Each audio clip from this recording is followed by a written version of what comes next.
Hello class six, welcome to Zenith Guru fundamental. मैं हूं निकी पंडित and आज की क्लास में हम करने जा रहे हैं ज़ेनिथ गुरु नेक्स्ट स्टेप का क्वेश्चन पेपर।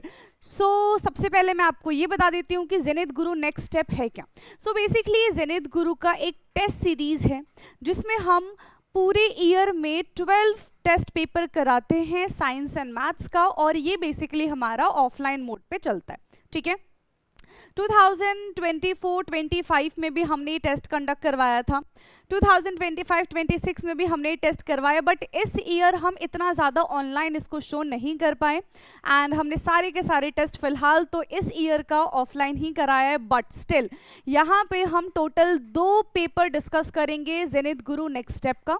ठीक है, अब इसमें होता क्या है कि भाई आपके सिलेबस के अकॉर्डिंग यहाँ पे 20 मल्टीपल चॉइस क्वेश्चंस दिए जाते हैं, राइट। एंड क्योंकि अभी हम बिल्कुल एंड में कर रहे हैं इसको, तो यहाँ पे हम फुल सिलेबस टेस्ट रखने वाले हैं। ठीक है, यानी कि पूरे चैप्टर से, पूरे आपका साइंस का जो भी सिलेबस है, ठीक है, हर एक चैप्टर से यहाँ पे क्वेश्चंस रहेंगे। ओके, 2 टेस्ट मिलेगा। ये हमारा देखो यहाँ पे लिखा है ना 2025-26 6S यानी कि साइंस है, और साइंस का भी हमारा ये 0-1 टेस्ट है, और जल्द ही आपको 0-2 टेस्ट भी मिल जाएगा।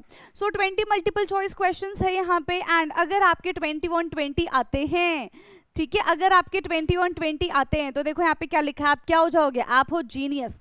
अगर 18 प्लस आता है, ठीक है, so you are excellent.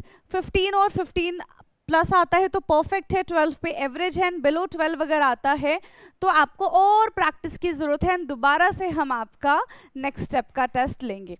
Okay, चलो तो यहाँ पे फटाफट से डिस्कस करते हैं 20 के 20 मल्टीपल चॉइस क्वेश्चंस, एंड इसको आप स्कैन करके गूगल रिव्यू भी दे सकते हैं, राइट। चलिए, so let's start today's class.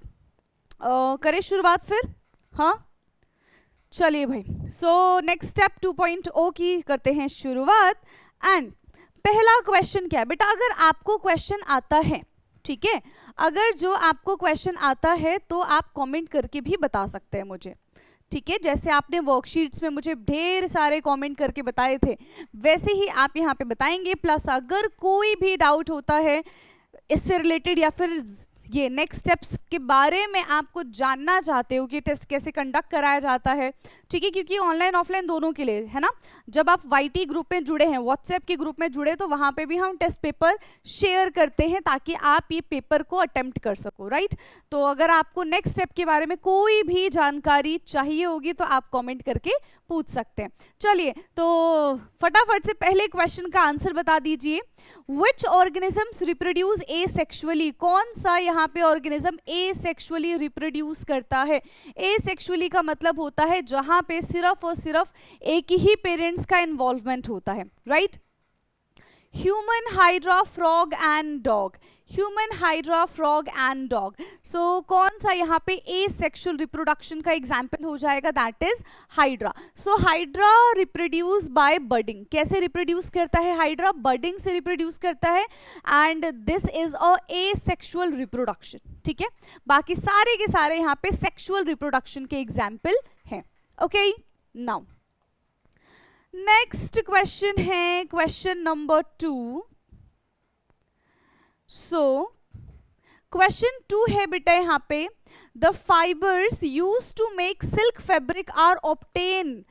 जो सिल्क फैब्रिक का फाइबर होता है वो कहाँ से ऑब्टेन किया जाता है? एग से, कुकून से, लार्वा से, या फिर एडल्ट मोथ से? कहाँ से ऑब्टेन किया जाता है सिल्क? बोलते ना हमने सिल्क के कपड़े पहने, सिल्क की शॉल, ये गर्मियों में नहीं, सर्दियों में सिल्क की शॉल लोग ओढ़ते ताकि उनको बहुत ज़्यादा वार्मथ फील हो।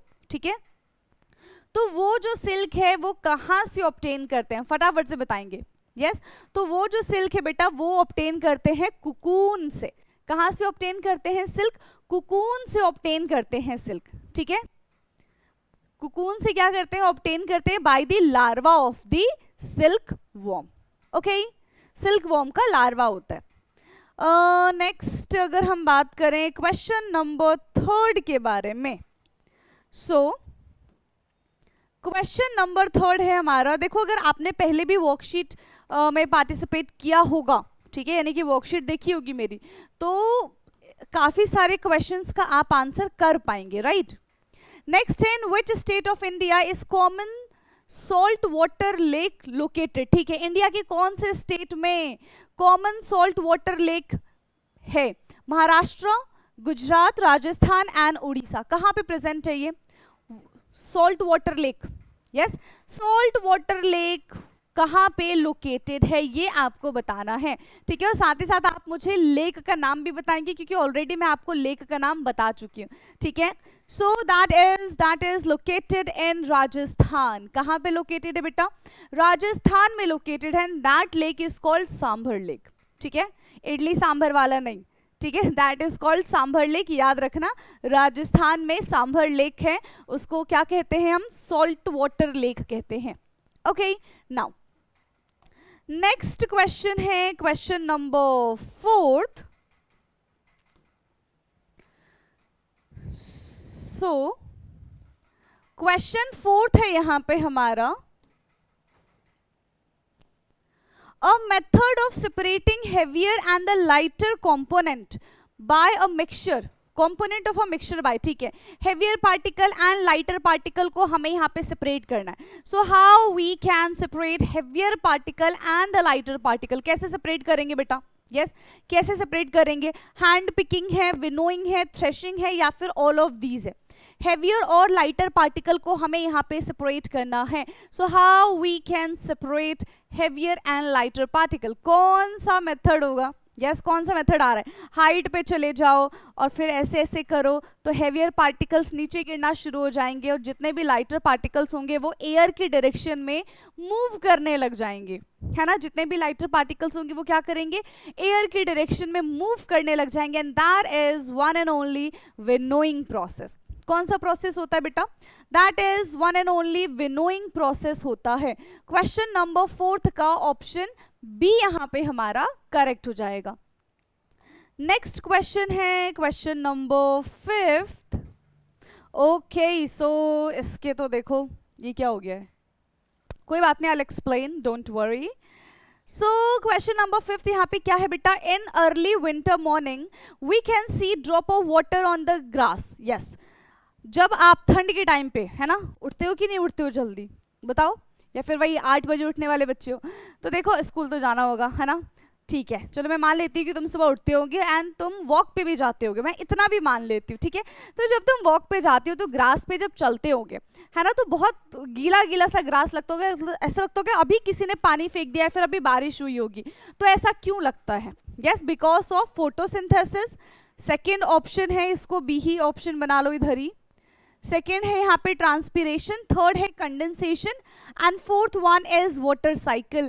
क्या रीजन है? यस, क्यों हमको सुबह सुबह ग्रास जो है वो इतना ज्यादा वेट लगता है? क्या रीजन है, जल्दी बता दो। देखो, ठंड की अगर हम बात करें तो टेम्परेचर कैसा रहेगा? टेम्परेचर रहेगा डाउन, है ना, टेम्परेचर कम रहेगा। एटमॉस्फेयर में क्योंकि ऑलरेडी वाटर कंटेंट प्रेजेंट है, वाटर वेपर प्रेजेंट है, राइट, जिसको हम ह्यूमिडिटी कहते हैं। सो वो ऑलरेडी यहाँ पे प्रेजेंट है हमारे एनवायरनमेंट में। अब क्योंकि टेम्परेचर कम है तो वाटर का जो वाटर वेपर है जो गैसियस फॉर्म में है वो लिक्विड फॉर्म में कन्वर्ट हो जाता है, दैट इज कॉल्ड कंडेंसेशन। तो क्योंकि वो लिक्विड फॉर्म में कन्वर्ट हो जाता है तो वही हमको ग्रासेस पे, पत्तों पे, इवन अपने खिड़कियों पे भी, ठीक है, ग्लास पे भी वो पानी नजर आता है, जिसको हम ओस कहते हैं, ठीक है, जिसको हम क्या कहते हैं बेटा?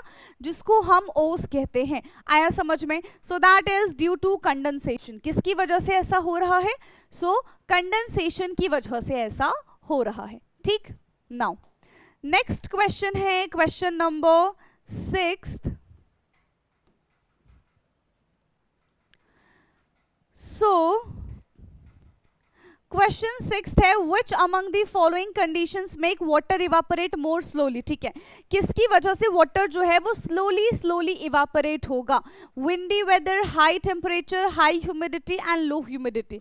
किसकी वजह से वाटर जो है वो धीरे धीरे इवापोरेट होगा? जैसे अभी की अगर मैं बात करूं तो अभी मार्च ही चल रहा है लेकिन इतनी गर्मी हो गई, अगर आप कहीं पे पानी गिरा देते हो, ठीक है, अगर आप पानी गिरा देते हो तो वो तुरंत इवापोरेट हो जाएगा, है ना, तुरंत इवापोरेट हो जाएगा। लेकिन अगर अभी कुछ टाइम पहले की बात करते, जनवरी की बात करते हम, ठीक है, तो अगर तब पानी गिराते तो इवापोरेशन जो है वो स्लो हो जाता। So what are the reasons? एक रीजन पे काम नहीं होता है, वैसे तो काफी सारे फैक्टर्स होते हैं, बट यहाँ पे हमको ऑप्शन के अकॉर्डिंग बताना है, ठीक है। चलो, सो अगर विंडी वेदर होगा तो भाई बहुत जल्दी इवापोरेशन हो जाएगा, क्योंकि wind is directly proportional to evaporation. High temperature होगा तो भी इवापोरेशन बहुत जल्दी हो जाएगा।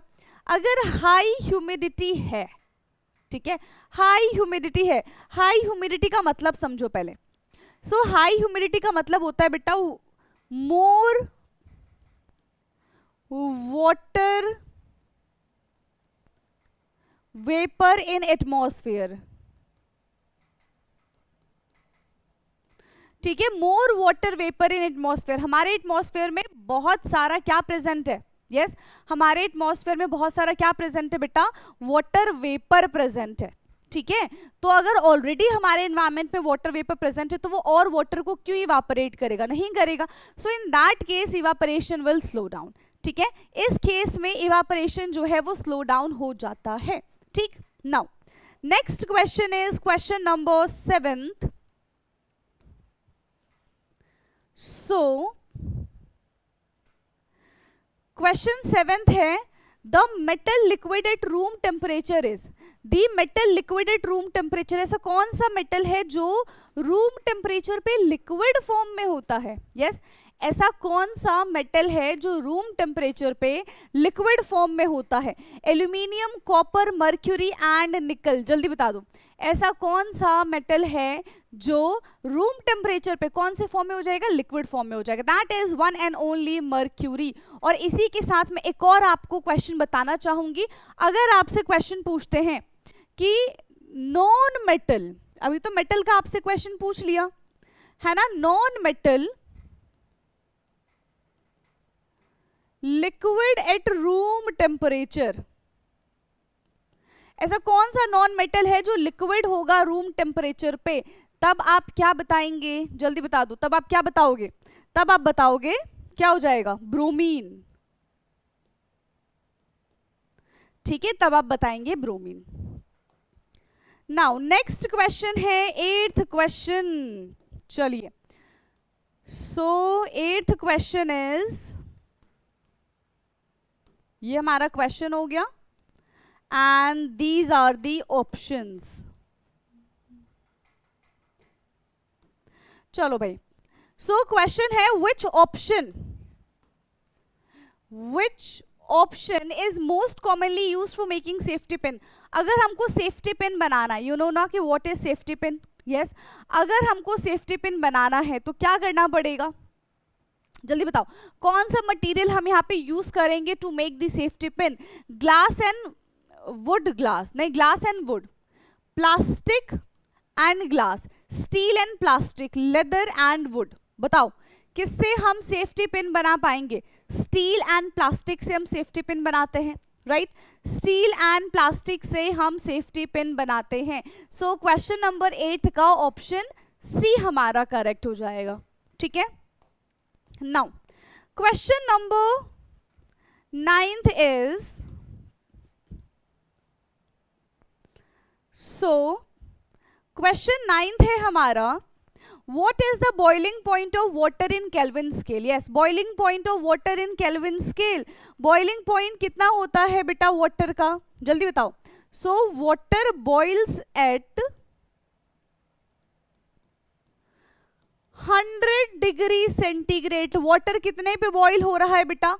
वाटर बॉईल हो रहा है 100 डिग्री सेंटीग्रेड पे, लेकिन हमें किस में बताना है? केल्विन में बताना है, ठीक है। So 1 degree centigrade is equal to 273.5 Kelvin. So 100 degree centigrade is equal to 273 plus 100, तो 373.15 केल्विन हो जाएगा। कितना हो जाएगा? 373.15 केल्विन। कहाँ है भाई? यस, क्वेश्चन नंबर 9th का ऑप्शन सी करेक्ट हो जाएगा, ठीक है। Question number 9th option C is correct. Next question है, next question, question number 10th। चलिए भाई, so question 10th is, what are the main agent that break down rock from soil, ठीक है। तो वो मेन एजेंट्स कौन से हैं जो रॉक को सॉइल में कन्वर्ट कर देते हैं, ठीक है। एंड इस प्रोसेस को क्या कहते हैं ये आप मुझे कमेंट करके बताएंगे, ठीक है। सॉइल का, ये रॉक का सॉइल में कन्वर्ट होने वाला प्रोसेस क्या कहलाता है, ये आप मुझे क्या करके बताएंगे, कमेंट करके बता देंगे, ठीक है। चलो पहले तो भाई इसका आंसर बता दो कि रॉक को सॉइल में कौन कौन से यहाँ पे मेन एजेंट्स है जो कन्वर्ट कर देते हैं। Wind, water and ice, sun, water and living organisms, plants, animals and fungi, heat, pressure and gravity. चलिए बताइए क्वेश्चन नंबर 10 का विच ऑप्शन इज करेक्ट, आपके अकॉर्डिंग कौन सा ऑप्शन यहाँ पे करेक्ट हो जाएगा। हाँ, कौन सा ऑप्शन करेक्ट हो जाएगा। सन, वाटर, ठीक है, वाटर करता है, सन नहीं, यहाँ पे फंगाई भी नहीं होगा, ठीक है। सो ऑप्शन ए यहाँ पे करेक्ट लग रहा है क्वेश्चन नंबर 10 के लिए, विंड, वाटर एंड आइस, ठीक है। That is wind, water and ice.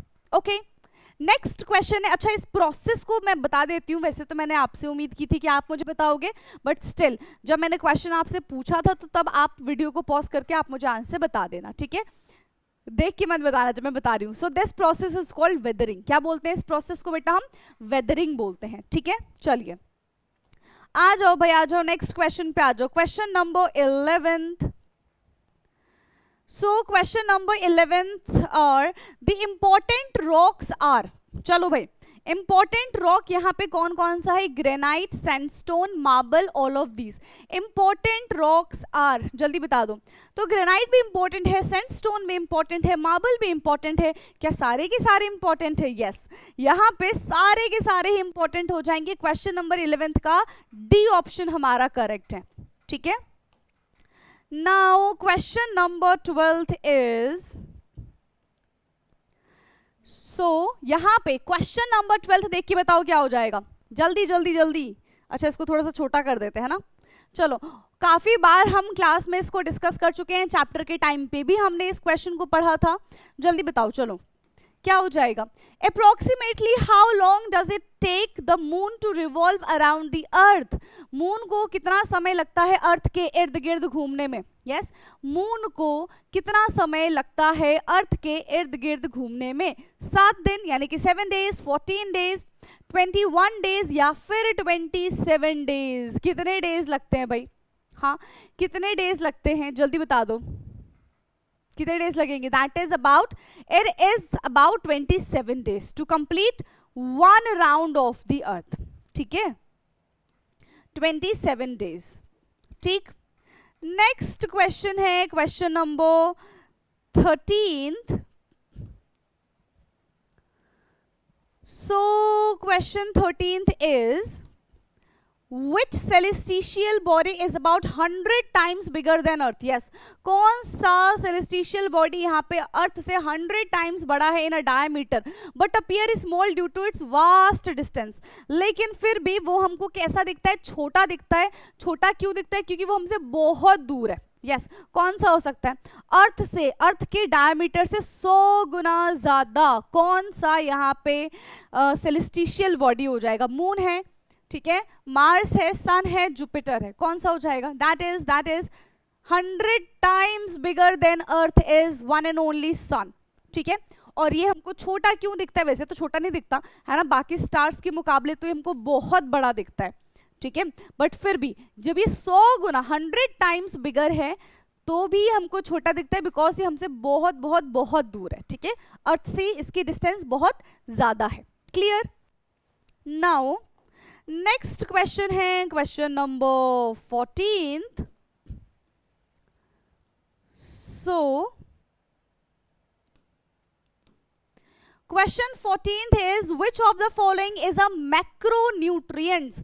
Which of the following is a macronutrients? देखो, एक होता है माइक्रोन्यूट्रिएंट्स, एक होता है मैक्रोन्यूट्रिएंट्स। तो माइक्रो का मतलब होता है जो हमारी बॉडी में, जो हमें बहुत कम क्वांटिटी में चाहिए होता है, दैट इज कॉल्ड माइक्रोन्यूट्रिएंट्स। यहाँ पे है मैक्रोन्यूट्रिएंट्स, यानी कि जो हमको बहुत ज्यादा क्वांटिटी में चाहिए होगा, दैट इज कॉल्ड मैक्रोन्यूट्रिएंट्स। तो कौन सा हो जाएगा, vitamin C, protein, iron and calcium. तो याद रखना मिनरल एंड वाइटामिन्स हमको बहुत कम क्वांटिटी में चाहिए होता है, लेकिन ऐसा नहीं कि चाहिए ही नहीं, कम क्वांटिटी में चाहिए। अगर उतनी भी कम क्वांटिटी हमारी बॉडी को नहीं मिल पाती है तो हमको डिफिशियंसी डिजीज हो जाता है, ठीक है। सो यहाँ पे क्या हो जाएगा, प्रोटीन, प्रोटीन हमको भर भर के चाहिए, that is macronutrients. Clear? Now next question is question number 15th. So question 15th is a balanced diet should include which of the following. ठीक है, बैलेंस डाइट में क्या क्या चीजें इंक्लूड होनी चाहिए? सिर्फ carbohydrate, only fat, all essential nutrients, या फिर सिर्फ और सिर्फ प्रोटीन? यस, जल्दी सोच के बता दो। ये तो देखो इजी है। बैलेंस डाइट में बेटा क्या होना चाहिए? हाँ, बैलेंस डाइट में क्या होना चाहिए? हर एक चीज प्रेजेंट होनी चाहिए हमारे बैलेंस डाइट में, right? That means all essential nutrients. क्या हो जाएगा? All essential nutrients is the correct one. Question number 16 का ऑप्शन सी यहाँ पे हमारा करेक्ट हो जाएगा। नाउ नेक्स्ट क्वेश्चन है क्वेश्चन नंबर 7, नहीं हमारा कितना हो गया, 15 हो गया ना? Yes. Now question number 16th. So question 16th is what kind of motion does a swing exhibit? Yes, झूले पे तो देखो आप सब झूलते हो, है ना? स्कूल में भी स्विंग्स वगैरह होंगे, तो स्विंग्स जो है वो किस टाइप का मोशन यहाँ पे शो करता है?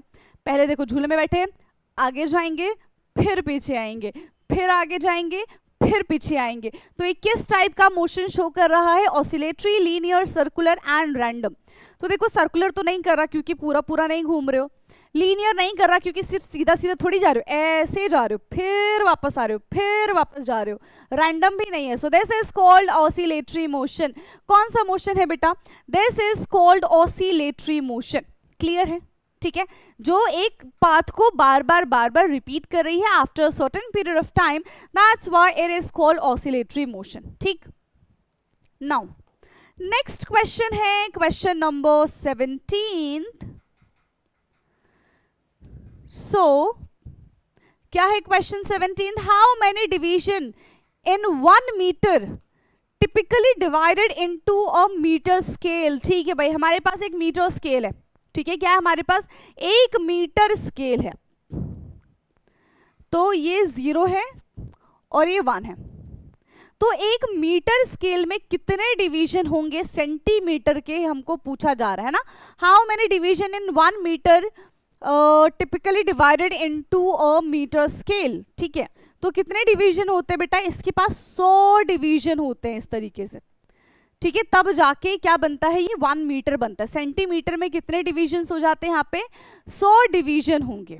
क्लियर है? कितने डिवीजन हो जाएंगे? 100 division. So 1 metre is equal to 100 centimetre, और हर एक डिवीजन हर एक सेंटीमीटर को रिप्रेजेंट करेगा।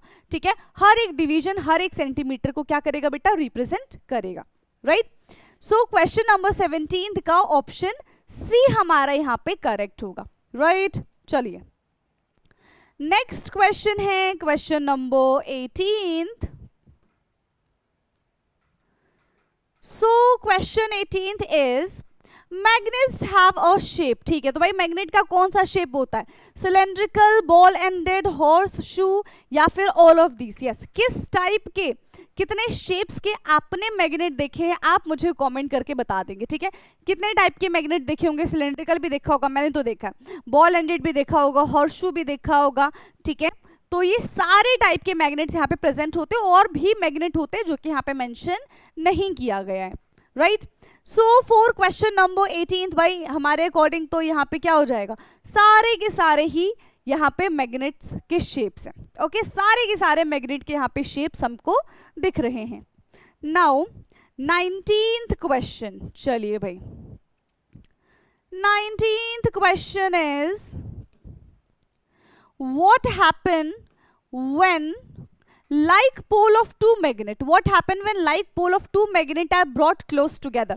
अगर दो like poles को हम साथ में लेकर आते हैं तो क्या देखने के लिए मिलेगा? They attract each other, they repel each other, they do not affect each other and they rotate. देखो अगर सेम पोल है, ठीक है, अगर जो सेम पोल है तो ये 100% फिक्स है कि ये एक दूसरे को रिपेल करेगा, ठीक है। अगर हमारे पास ऑपोजिट पोल होता है तो वो हमेशा एक दूसरे को